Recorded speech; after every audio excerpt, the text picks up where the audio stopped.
Hello, salam, shalom, namaste, sat sri akal, aloha, hola, ciao, bonjour, buna, and privyet. It's really, really good to be with you again, and I know you will be extra happy you're joining us today because guess what?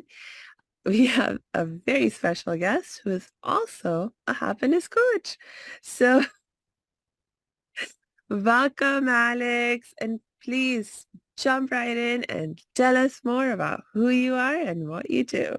Yeah, thank you so much for having me. I'm super excited to be here and talk all things happiness. As you said, my name is Alex Colkitt. I am a life coach and happiness expert, and my focus is really on helping burnt out women achieve life-work balance by really figuring out what meaningful light work looks like for them in support of their happiest, healthiest lifestyle. So it's taking the concept of work-life balance, but flipping it on its head so that the emphasis is on life and living a happy, full life, and then figuring out the career path or job path that then fits into your happiest lifestyle and supports your happiest life. Oh, I love that about your approach, Alex, and I think it's so wise. Uh, for me, my happiness and inner peace have always been among my deepest needs. And Mhm. so, like, for me, it always made sense to lead my life from a place where I was like, okay, what's going to make me happy? What's going to allow me to have more inner peace and kind of go in that direction? And most of my life, like, people called me all kinds of names for like being strange and not focusing in terms of career and not taking my financial security seriously and, all those kinds of criticisms because people are just like, what are you doing with your life? And eventually, things got settled. Like I figured out my happiness, yes. And now I'm also doing work that I love that makes me extra happy and everything settled down and so forth. But yeah, there's just this like from my perspective, things totally are upside down because it's like Mhm. most of the world is focusing on other things and then hoping they will end up happy. But I mean that I see that as a problem. Like what do you why do you believe we need to turn things upside down Yeah. and focus on happiness first? Yeah, of course. So unlike you, I ignored my inner guidance for Mm, a very long time. And I did what I was told to do. I followed a very standard path to success, which you said, like society has its priorities wrong. I mm, think we all fight really hard for a very successful career and the financial gain that comes with that. And if you're making a lot of money, that means you're successful, but mm, we never really ask ourselves what the trade-off of that is. And I experienced that trade-off firsthand because I used to live and work in New York City, which is the mecca of hustle culture in the United States. And I was sacrificing my happiness on a regular basis in pursuit of this standard version of success, mm, right? And if you looked at my life from the outside in, I was living in New York. I had a really cool job in advertising. I was working with all these cool brands. I had a really cool title. I was making six figures. So I had this dream life. I was living from the outside looking in, this dream perfect life that you would think would make me so happy. But at the end of the day, every single day, I would leave the office stressed out. I would cope with very negative mechanisms that made me more miserable. I would deprioritize any personal goal that I had because work consumed all of my life, all of my time. I would never set boundaries for myself and did what everybody else around me wanted me to do because that's what I thought I had to do. And after 8 years of doing that, I was the most miserable I've ever been in my life. Ah, I didn't recognize myself physically, mentally, emotionally.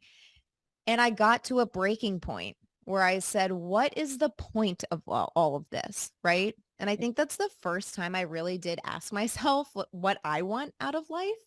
yeah. And at that point, I was like, I just want to be happy because Mm, I'm not happy every single day. More often than not, I'm miserable. And that's no way to live. yeah.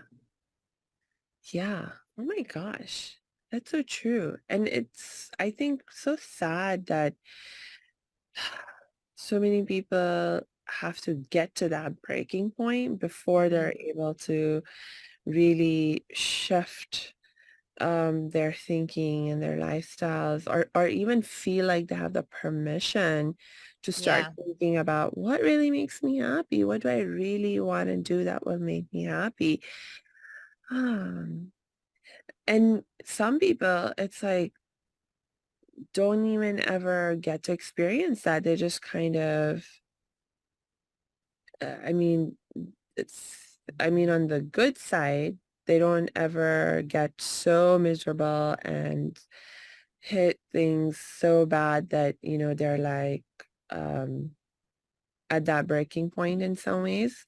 They're like able to manage and sort of get along, but they're not really happy either. And so it's just kind of like being stuck in this kind of um, position where you're not depressed, but you're not happy, and you're just Mhm. sort of like, you're just like getting along in this kind of, I mean, the word mediocrity keeps coming to my mind right now. I don't know if that's the right word right now to use, but it's like you don't have excellence, you don't have passion, you don't have, Yeah. like, it's just, life is just like going at this very somehow blah Yeah. kind of zone. And that is also like really sad. Yeah. Mm, I talk a lot with my clients about this and what it means to settle and what it means. mm, It's kind of like, yeah, like you said, mediocrity, this mm. idea of this is good enough. Mm, Mm. yes, Yeah, good right? enough. Yes, yes, exactly. It's like good enough, good enough. That that I think is a better way to think about what we're actually settling for, as opposed to Yeah. the mediocrity idea. Oh my gosh, good enough. Hmm. Hey, thanks for tuning into this episode. Hope you're getting value out of it. For your information, this episode has been sponsored by the Happiness 101 program. Are you a change maker, coach, trainer, or healer? Are chains of fear holding you back from making the impact and income you desire? Using a unique combination of positive psychology and the spiritual wisdom of our most effective change makers, the Happiness 101 program helps you break through your limiting beliefs and manifest the abundance and success you desire with fun and ease. Interested? Book a free Happiness 101 exploration call with me, your happiness expert, Samia Bano. Just use my online calendar link in the show notes. Now, back to the show. Yeah. And I feel like a lot of it comes back to this idea of worthiness, right? Mhm. And am I worthy of being happy? Am I worthy of getting off of this standard path of success and doing the opposite of everything that I've ever been taught my whole life and doing my own thing, right? Because the voice in your head starts to turn on and you're feeling imposter syndrome and Mhm. the negative beliefs that you've been absorbing about yourself, about your situation for your whole life kick in, and they're in overdrive trying to Mhm. keep you safe within your comfort zone and within your box. But unless you're Right. willing to get outside of that box and not settle for good enough, I think that's where Yes. true happiness comes in, right? Mm. You get to be your authentic self, pursue things in your life that are truly meaningful to you, regardless of what other people think about you or Yeah. what you're doing. Because at the end of the day, what I've learned is that thanks to social media and just how people are judging you no matter what you're doing. Yeah. So you might as well just do what makes you happy. Let them judge, right? And I think that judgment comes across from a personal insecurity of like, how are they doing that and I'm not, right? They don't have the courage. Yeah. And sometimes the judgment comes from a place of caring and worry for you also.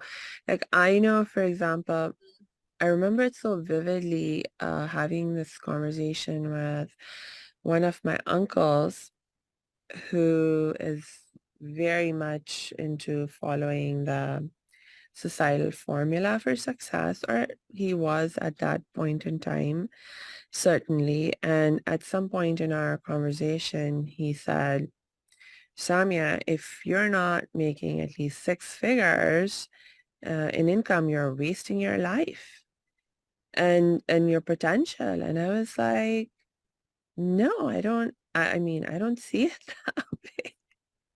I don't see it that way. Like maybe I'll get around to making six figures. Maybe I won't. But either way, for me, my happiness and my inner peace is the most important thing for me. And Mhm. luckily for me in that situation, um, like I don't know if I would have been able to stay my course in the face of all of this pressure that I was feeling if it wasn't for my amazing parents who have always stood behind me, and they're like, especially well, both my mom and dad, but I think in some ways my dad especially, where he was like, yes, I mean, do like, and I think for my dad also, like maybe it comes from his dad, my grandfather, who, you know, he, as far as long as I can remember, he has always been teaching that, you know, truth is the most important value for us to live by. You have to Mhm. be authentic. You have to be true to yourself and do what is true, and follow, like search for the truth and take where that search takes you, regardless of the opposition that you might face, or if it makes um, standard things that you're supposed to believe, and you're like, oh my gosh, in my search and quest for truth, I'm realizing that these things are false. And that can be like really hard too, because like especially in my Indian Pakistani culture, like there's a sort of we are much less individualistic than in American culture. We Mhm. are a lot more, what's the word? Uh, the, not individualistic, like group harmony Yeah, and like community oriented. community oriented. These are like huge values. And so Yeah. to follow a path that takes you in a direction different from what society advocates for, it's like a Mhm. huge deal. It's like a huge um deal. It, and it's like like it's not something that you can do lightly, or take for granted the ability to even be able to do that, like, and so from that perspective, I feel so blessed that I was born into the family that I was born in. Yeah. I mean, it really makes a huge difference, the support system you have around you. because Mm, while my parents again are extremely supportive of me, but when I first told them I was leaving behind my corporate job that had this illusion of security and a consistent paycheck, both of my parents told me I was crazy. mm, They were shocked to start, which is interesting because I would call my mom crying once a week saying, I'm so stressed out. I'm so miserable. This isn't what I live for the weekends. I get so much anxiety on Sunday. I don't want to get out of bed in the morning. I'm slamming my snooze button until the very last second. I'm mm, rushing into work, forcing myself to do stuff I don't want to do all day.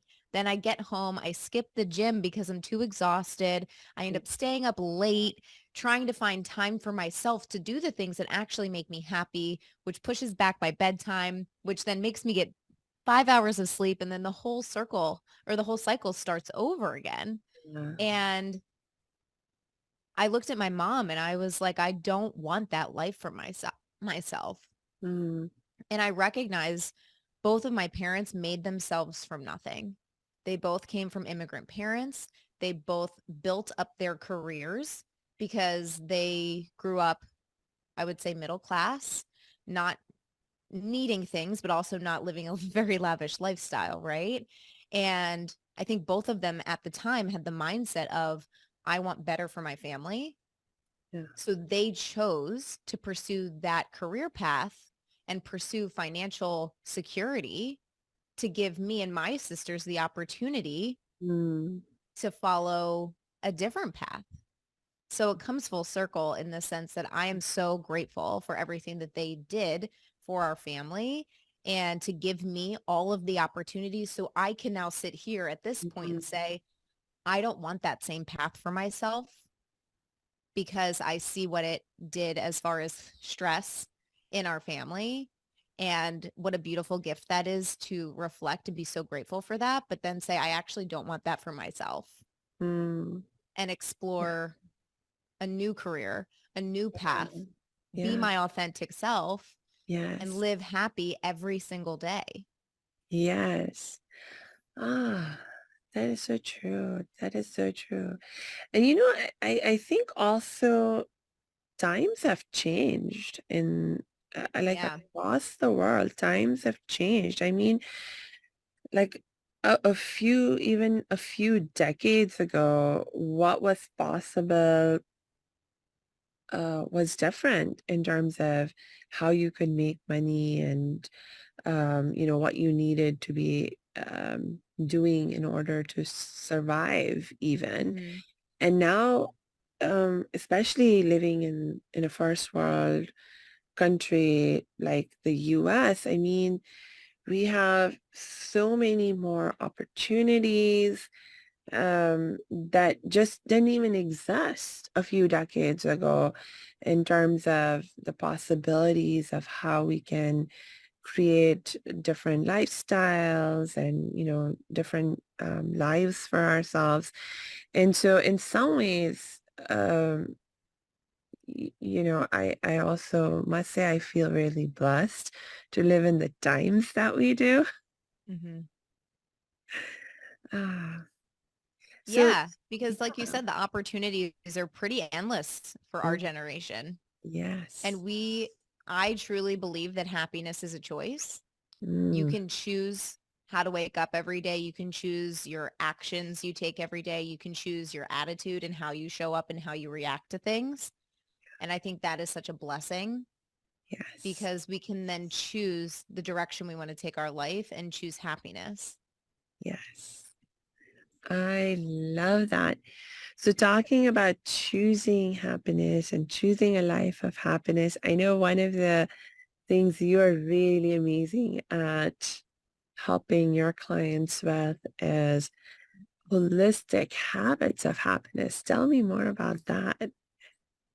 Yeah. So oftentimes when we think about your health in general and well-being and overall wellness, I think we immediately assume diet and exercise. However, there are so many other aspects of well-being that contribute to you as a whole person, Mm, right? So those are just physical health elements. I think when I talk about habits of happiness, it really leans into our emotional well-being, managing our stress, making sure we're getting enough sleep so that we can mm, wake up with enough energy to take on the day, cultivating a positive mindset. So that's really what I mean by holistic health, yes. and building habits of happiness into your daily routines alongside diet and exercise so that you're feeling good internally, you're giving off this energy of happiness externally, Mm, and it's also happiness is contagious. So when you're yes. feeling good about yourself and what's going on, you're more likely to spread that happiness with somebody next to you. I know it. I love that. I love that about actually that's true for all of our emotions, you know. And if you're like feeling miserable, you're likely to spread the misery. If you're feeling Yeah, happy, you're likely to spread that happiness around you. And so when it comes to being happy, I absolutely love that power to infect other people with my happiness. I mean, if we are going to spread something, why not spread happiness? exactly. And I think the simplest habit of happiness is an act of kindness. Ah, And talk about contagious, right? I can give you an example. My friend out of nowhere a couple weeks ago, I was in kind of like a weird mood, and out of nowhere she just texted me and was like, "Hey, I'm so grateful for our friendship. You oh, mean the world to me. Our relationship truly brings me up. You lift me up, etc." And that simple text, act of kindness, right? It came out of nowhere. It wasn't a birthday. We didn't have something planned to talk to each other, right? It just was she thought of me and she sent that message and it touched my heart. And then I took that message, and I'm a spin instructor. And so in class that day, I said on the podium, everybody here, I'm grateful for you being here. I want you to go tell somebody you're grateful for them. And then the 20 people in my class, I'm hoping, went out and spread that message to whoever they really care about. And then all of a sudden, 20 people times all of the friends, right? That's 40 people in a yes, day. indeed, indeed. Oh my gosh, there's so many like amazing videos like I've seen that, you know, help to sort of illustrate this point of how and there's even like a movie or two that I'm remembering right now that play on this theme of, you know, somebody like does an act of kindness and then that motivates the person who received the kindness to sort of pass it on to the next person, and then that person is motivated to pass it on to somebody else and somebody else and somebody else. And it's just, you know, the idea, at least in Indian philosophy of karma, you know, that what goes around, like what you Yeah. sow is what you reap. And so at some point, that kindness that you did and then that set off that chain of other people engaging in kind behaviors, eventually somehow one way or the other, and you might not realize it, but it'll come back to you and create even more good for you and even more happiness for you. Yeah, totally. And I laugh about thinking of this concept because when I was younger, whenever for birthdays or occasions, whenever we received gifts, my mom always was adamant about writing thank you notes.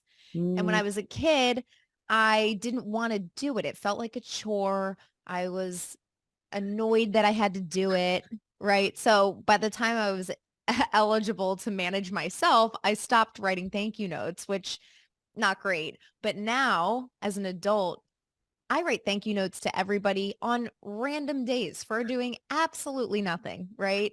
Because right. I'm thinking of them in that moment. I will write them a note. And then how fun is it to get something in the mail from somebody you haven't heard from in a while, or just to get acknowledgement and Yeah. recognition? And again, that not only feels good for the sender, it feels good for the receiver. it creates that ripple effect of kindness, which makes people happy. And it's such a Yeah. simple act.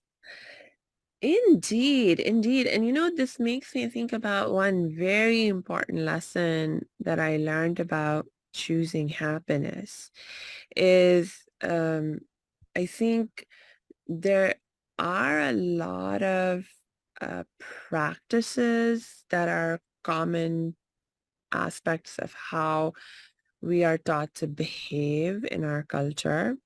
And Mhm. the spirit behind them, or the original intention with which these practices were created and taught, was certainly good. But I think somehow we become disconnected Mhm. from the that spirit. And so then you're just doing those things like in a rote kind of way, and you're not Mhm. really connecting to the feeling and the spirit of that action, like the beautiful example you gave of writing thank you notes. Mhm. I mean, if you truly feel that gratitude when Mhm. you're writing the thank you, it will give you a huge happiness boost for yourself, Mhm. and it will contribute to the happiness of the person who receives that thank you from you, as long as they're open to receiving that love Mhm. and appreciation. So there's like so much about intention, but if you're just doing these actions that in themselves are really good actions, but you're not doing them with the right intentions, Mhm. then even engaging in these good actions can either have little or no impact on you, and you're like, Mhm. oh, thank you, okay, throw the card away. Next. Yeah. Or that uh like and that, or that you're so closed off that you I remember this was I don't maybe I was in my late teens, and I was still very traumatized at that point in time. And I remember receiving a birthday card from one of my cousins that when we were young, like we were inseparable, like we loved each other so much. I was such, I mean, my cousins were my best friends. I didn't even have friends outside of my cousins circle because there were just so many of us. We were like such a big family, and all of us, we used to hang out together all the time. But, as well, they moved, and then my family moved, and we sort of grew apart. And I remember receiving this birthday card, and it said something beautiful and wonderful, like, you know, um, you bring light into my life, or something of that sort. And and my reaction in my traumatized state at that moment was, it's like, this is a lie. This is a lie. There's no way this is true. Um, because I'm miserable and traumatized, and I'm in total darkness. I'm not bringing light to anyone. Mhm. And I'm like, why is my cousin lying? I mean, that was literally in my traumatized brain. And it just made me feel so depressed. I was like, why is she doing this? Oh, that was, and I mean, I, I actually still have that card with me. And now when I look at it, like decades later, I'm like, oh, can't believe I had that reaction. But it's like so true. But again, like for me, that was such a vivid moment of recognizing that sometimes we are not in a state where we are able to receive the Mhm. love and the happiness that someone may be trying to spread to us or infect us with. Oh, Yeah. And that's what makes us human beings, Mm-hmm. right? I think it's really important to recognize toxic positivity Mm-hmm. because that's running rampant in our culture. Everything's fine. The house is on fire. Everything is fine type of Mm-hmm. vibe. But at the end of the day, we're humans. And without experiencing the low emotions and going through all of the ups and downs of life, the happiness wouldn't be a thing, right? Right. Happiness does not exist without sadness. And the happy moments aren't as happy without recognizing and being grateful for the happiness, knowing that we do have lows in our life. Yeah. But it's the belief that you'll always come back from those things and building stress resilience to make sure that you're, again, this resilience comes from practicing habits of happiness every day and leaning into those moments of happiness and being really grateful for them when they're there to help combat the down and the sad and the full spectrum of emotions we feel as humans. Yes. I love that. So the idea of focusing on building the habits of happiness, because that actually creates that resilience. Mm-hmm. I am so with you on that. I think that is probably one of the biggest lessons I've also learned about if if you're interested in really taking control of your health and happiness, you need to build the resilience. And the Yeah. only way that comes is by having habits that support your goals of living a healthy, happy life.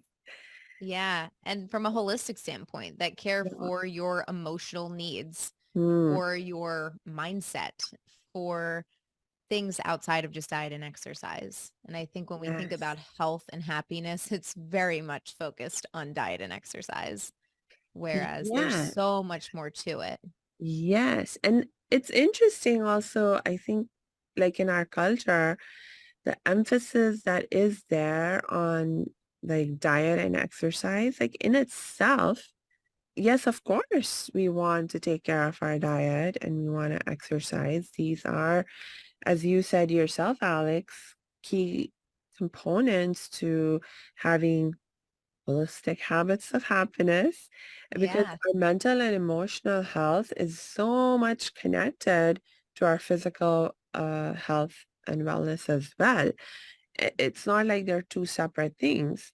So those things are connected, but I think again, it's like the maybe some of the same thing that happens with things like we find thank you notes at chore is happening with the diet and exercise, is that we sort of disconnect from the spirit behind why we're striving for health and happiness for why diet and exercise is important in the first place. And it's like the intention becomes, okay, you have to diet and exercise so you can look fit and thin and slim because that's what's valued in society, and you get Hmm. judged by that, and it impacts your your dating life, it impacts your work life in terms of the Hmm. opportunities that people are willing to give you and so forth. And so then your focus shifts to worrying about those things, Hmm. and as opposed to dieting and exercise so that you can be healthy, and through being more healthy, cultivate more happiness Yeah. for Yeah. yourself. Yeah. Like you said, it's all, there is a mind body connection. It's all Mm, in it, and they all support each other, right? And when I was younger, like you said, I very much worked out and ate healthy because it's what I thought I had to do to look a certain way. And my whole relationship with myself and my health changed when I started working out and eating healthy as a way to fuel my mind. mm, Because I was so stressed out in my career, I started working out to relieve that stress. And when I Mm, started paying attention to, wow, I feel so much better when I work out in the morning and then I can go to the office and deal with all of this bullshit going on in a very productive way instead of letting it drive me crazy. That yeah. was my first clue Mm, into, okay, this is how I build stress resilience. This isn't actually about looking a certain way anymore. This is about feeling a certain way. yeah. Feeling, and at the root of it, when you work out and eat healthy, that's building confidence, that you're building respect for yourself. You're Mm, building up your self-worth and your self-esteem. And when yeah. you focus on that outcome versus aesthetics, it'll allow you to show up for yourself more consistently. It'll allow you to be motivated to stick to those habits and build rock solid routines that keep you in a very stress resilient headspace, which then in turn makes you a happy person. So it all comes full circle. Everything is interconnected when we talk about health, and building your stress resilience is your number one defense against dealing with stress and misery and Mm, living a happy, holistic, healthy lifestyle. yes. A question that just popped into my mind, Alex, is when you shifted focus, as you were just sharing, from doing exercise f- for like, and you started doing exercise for from the perspective of how it makes you feel. Mm-hmm. Did you change anything about the actual exercise that you did or in the way that you actually exercised, or was it just a mindset shift? Yeah. So the first, or I would say probably the biggest change is that instead of going to a big box gym and doing cardio for an hour, I found exercise and movement that I liked doing. Mm, So it was more of a celebration of my body and a release of my stress in my brain versus, okay, I have to go to the gym for an hour so I can walk on the treadmill for an hour so that I can burn X amount of calories so that I can earn the salad that I'm going to eat. It was very robotic, yeah. and I was doing it for society. I wasn't doing it for myself. So I think the biggest shift not only was the mindset, but I fell in love with cycling and weightlifting. And I was like, oh my God, there's a whole world outside of cardio machines. What am I doing? And it became fun. I crave going to a spin class because it's like a live concert, right? And I used to be a dancer when I was younger, a competitive dancer. So being on the bike with loud music playing and beats dropping, it's like a party. So I actually enjoyed the exercise I was doing and didn't feel like I had to be there. I was Yeah. choosing to be there, Yes. and it was Oh, fun. oh, yes. Yes. Ah, I know for me also that has been really important to like engage in exercise that is fun. I like, for example, I know for me, um, when I was like someone was like, okay, try dancing class as a fun way to exercise. Actually, like for me, it stressed me out because they were like a little too serious for me in the class. And like I didn't have any passion or ambition to become a professional level kind of a dancer. And so the the the amount of work and strictness that they were enforcing was like too much for me. But I found this uh, teacher, and she called herself a conscious movement teacher or coach. And she didn't say she taught dance. She just said she teaches conscious movement. But when you go to her classes, it was basically like she had music on, and most of her instruction was like, move in any way you want. however your body feels inspired to move.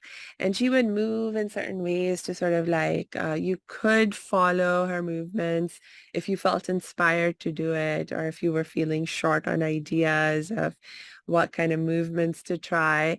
Um, but her message was always like, no, don't force your body into something that it doesn't like doing.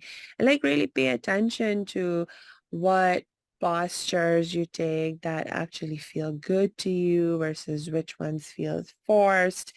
And I discovered like I didn't like forward bends so much. There was just Mhm. something about being in a forward bend that I wouldn't be able to rationally explain to you that I didn't like. But I just felt more joyful when I was like, oh, stretching to my sides or, twisting. I loved twisting, I discovered, for some reason. And, so it was just such a different way of experiencing movement. And like over time, she would change the pace of the music. So sometimes you were moving like slower and sometimes you were moving faster. And to me, it totally felt like I was dancing, but in a way that like for my mindset and my needs, it was like a way more joyful, fun and easy way to do it. Yeah, that sounds beautiful. I love that. Yeah. Yeah. So the lesson being that find a way to move and exercise that's joyful for you. Yeah. And it doesn't have to be a dedicated workout. Like you said, you could go to a conscious movement class. I go for walks every single day to get up from my desk and get some fresh air, even though it's really cold here. Any little bit of movement really can help spark that mind-body connection and give you the boost of endorphins you need to change your mood, reset your mind, and feel a little happiness. Yes. So, Alex, a question. You mentioned earlier that you love helping women who are, at that point of burnout. Hmm. So for women who are there, what's like because I know when I have been sort of sometimes close to that point, a thing that I can struggle with is motivation, to Yeah. do anything at all because you're like, oh, can't handle one more thing. So how do you sort of begin to help people to even begin to feel that spark of motivation to do something to take care of themselves and start thinking about being more happy. Yeah. So I think it really starts with boundary setting Mm, because there's this beautiful quote by Jim Quick, who is a brain coach. And he says, burnout, we are experiencing burnout, not because we're doing too much, but mm, because we're doing too little of what lights us up and what mm, actually makes us feel good. And the mm, way to give yourself more space in your day is creating boundaries for yourself. And as an ex people pleaser, I understand how hard this is because you don't want to disappoint anybody. You want to do all the things, but you have to remember the trade-offs, right? Is this saying yes to this? What does that mean I'm saying no to later? mm, And so I think the place to start would just be recognizing what are the things on your to-do list that actually are negotiable that you don't need to be doing, and then set that boundary for yourself mm, and say, hey, friend that I said I was going to go to brunch to on Saturday, that actually doesn't work for me anymore.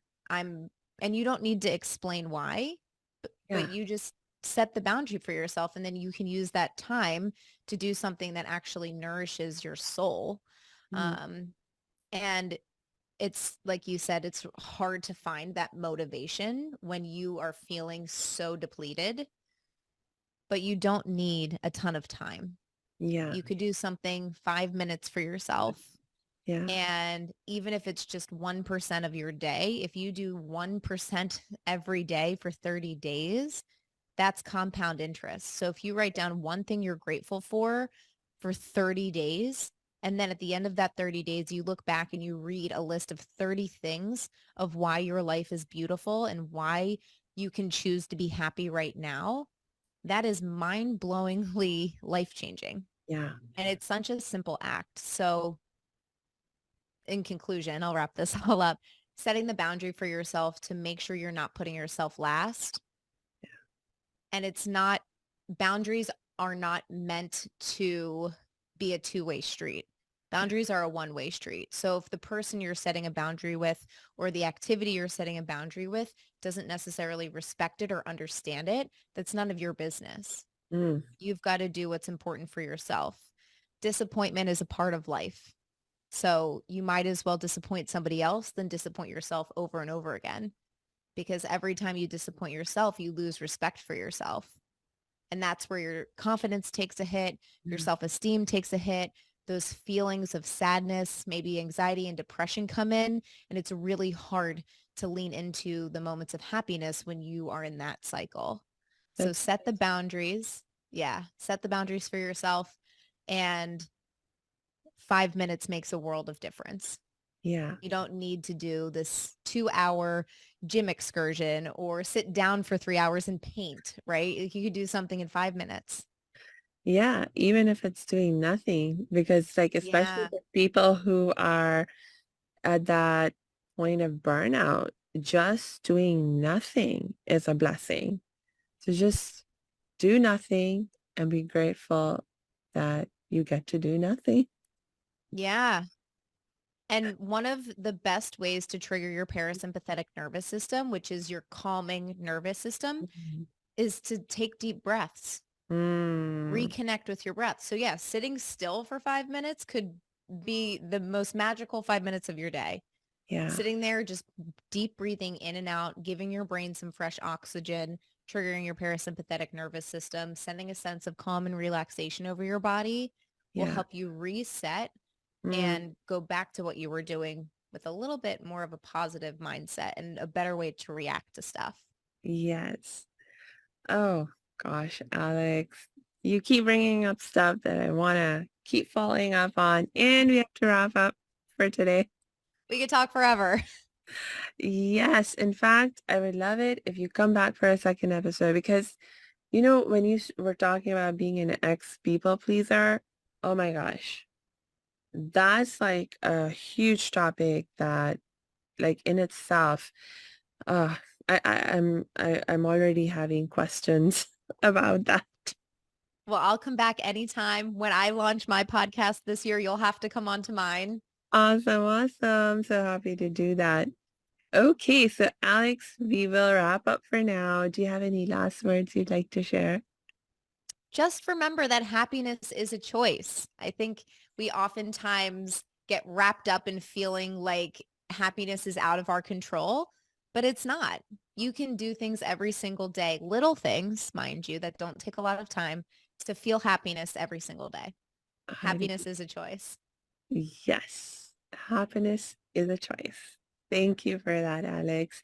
And to our listeners, I just want to remind you, please check the show notes because we will be dropping Alex's links in the show notes so you can connect with her and get some help and support from her to help you build holistic habits of happiness.